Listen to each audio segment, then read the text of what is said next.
All right, thanks, Adam. Yeah, she's fixing it, is what she's doing. Exactly. Sean is here.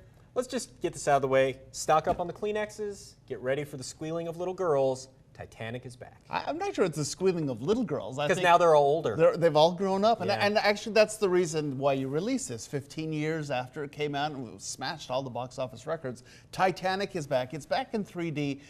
And they're going out of their way to say this is why you need to re-see it. I don't think the 3D is really the selling point here. You're seeing it because, okay, it's not for us, but it was a good movie made for its target demographic. I don't want to get too technical here, but I mean, did they think to shoot it that 3D would become cool? So this is all post-production stuff. Post-production, although I will... How good could it be?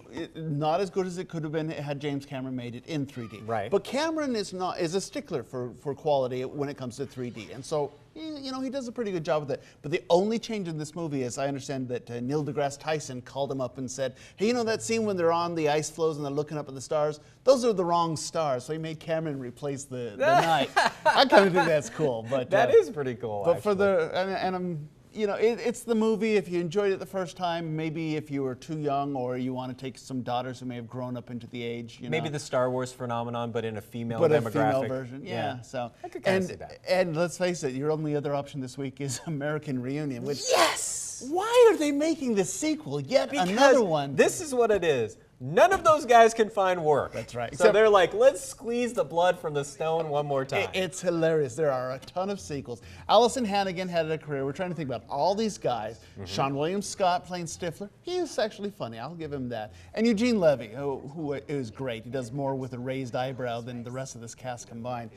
Those are the reasons why you go see this. But do we care about American Pie? I thought it was funny how in that first sequel, so many of them didn't want to sign up because we're famous, we're going to do things, and then they're all coming back. It really was. It was the movie that really raised or lowered the bar for raunchy comedies, and was one of those films you said, oh, look here's the next generation of movie stars, and then nothing. They all flamed out one at a time. Tara Reid, Mina Suvari. Yeah, all of them, with the exception of Sean William Scott and Eugene Levy, and Allison Hannigan. I mean, that's the rest of them.